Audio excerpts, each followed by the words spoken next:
യോഹന്നാൻ 5-ാം അധ്യായം 6 മുതലുള്ള തിരുവചനങ്ങൾ. അവൻ അവിടെ കിടക്കുന്നത് യേശു കണ്ടു. അവൻ വളരെ നാളായി കിടപ്പിലാണെന്നറിഞ്ഞ് അവൻ വളരെ നാളായി പറഞ്ഞേ അവൻ വളരെ നാളായി കിടപ്പിലാണെന്നറിഞ്ഞ് യേശു ചോദിച്ചു, സുഖം പ്രാപിക്കാൻ നിനക്ക് ആഗ്രഹമുണ്ടോ? അവിടുത്തെ ഒരു വിഷയം എന്ന് പറയുന്നത് ദൈവം നമ്മളുടെയൊക്കെ ചോദിക്കണ ഒറ്റ കാര്യം മാത്രമേ ഉള്ളൂ. എന്താണ് ചോദിക്കണത്? ആഗ്രഹം മാത്രമേ ചോദിക്കത്തുള്ളൂ. കാര്യം തളർന്നു കിടന്ന മകനെ വേറെ എന്ത് ചോദിച്ചാലും കാര്യമില്ല. ആഗ്രഹം മാത്രം മതി. അവിടെ ഇപ്പം തളർന്നു കിടക്കല്ലേ അയാളുടെ വേറെ ഒന്നും ചോദിച്ചിട്ട് കാര്യമില്ല. മറിച്ച് എന്താ ചോദിച്ചത്? അപ്പം ദൈവം നമ്മുടെയൊക്കെ ആവശ്യപ്പെടുന്നൊരു സംഭവം നമ്മളുടെ സിറ്റുവേഷൻ അനുസരിച്ചുള്ള ഡിമാൻഡ്സേ ഉള്ളൂ. അയാൾ അവിടെ കിടക്കുന്നത് വളരെ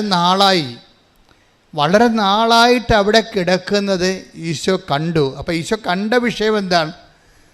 നമ്മളുടെ ഈ വിഷയം ഭയങ്കര ഏജ് ഓൾഡായിട്ടുള്ള വിഷയമാണെന്നാണ് കണ്ടത്. അപ്പോൾ ദൈവം റെഫർ ചെയ്യുന്ന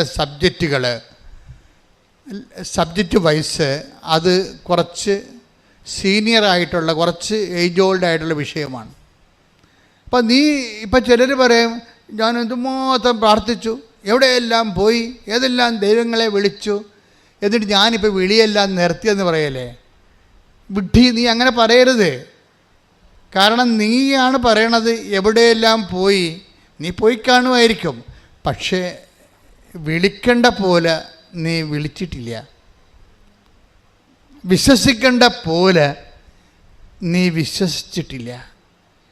കർത്താവ് എന്താ ചോദിച്ചത്?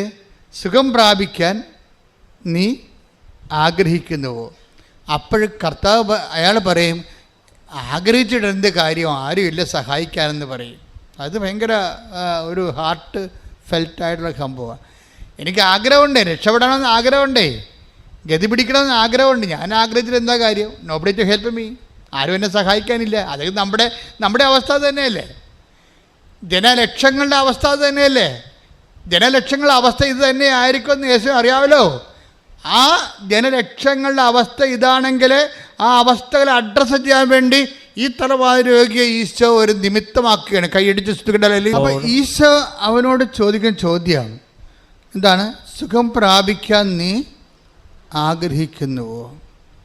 അപ്പോൾ ഇനി ആരും നമ്മളെ സഹായിക്കാനില്ല. നമ്മുടെ സങ്കടങ്ങൾക്ക് ദശാബ്ദങ്ങളുടെ പഴക്കമുണ്ട്.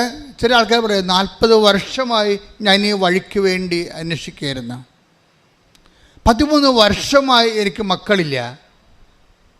അപ്പോൾ 13 വർഷമായി മക്കളില്ല, 40 വർഷമായി എനിക്ക് വീട്ടിലേക്ക് പോകാൻ വഴിയില്ല, എൻ്റെ പെൺമക്കളെ കെട്ടാൻ വേണ്ടി ആരും വരണില്ല, വഴിയില്ലാത്ത കാരണം ഞാനിനി ഒരിടത്ത് പോകാനാണ്.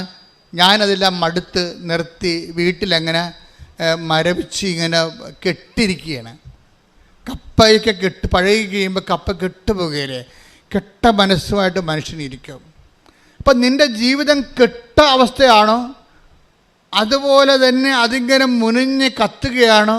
എണ്ണ കിട്ടാൻ വഴിയില്ലാത്ത അവസ്ഥയാണെങ്കിൽ നിൻ്റെ വഴികളിൽ കർത്താവ് വന്നിട്ട് നിന്നെ ആ നിമിഷം പോലും അങ്ങനെ ഒരു അവസ്ഥയിലാണെങ്കിൽ പോലും നിൻ്റെ ഒരു മെരിട്ടും നോക്കാതെ ഒരു ആഗ്രഹത്തിൻ്റെ പുറത്ത് നിന്നെ രക്ഷിക്കാനുള്ള മനസ്സ് ദൈവത്തിനുണ്ടെന്നാണ് മനുഷ്യാവതാരത്തിൻ്റെ രഹസ്യം.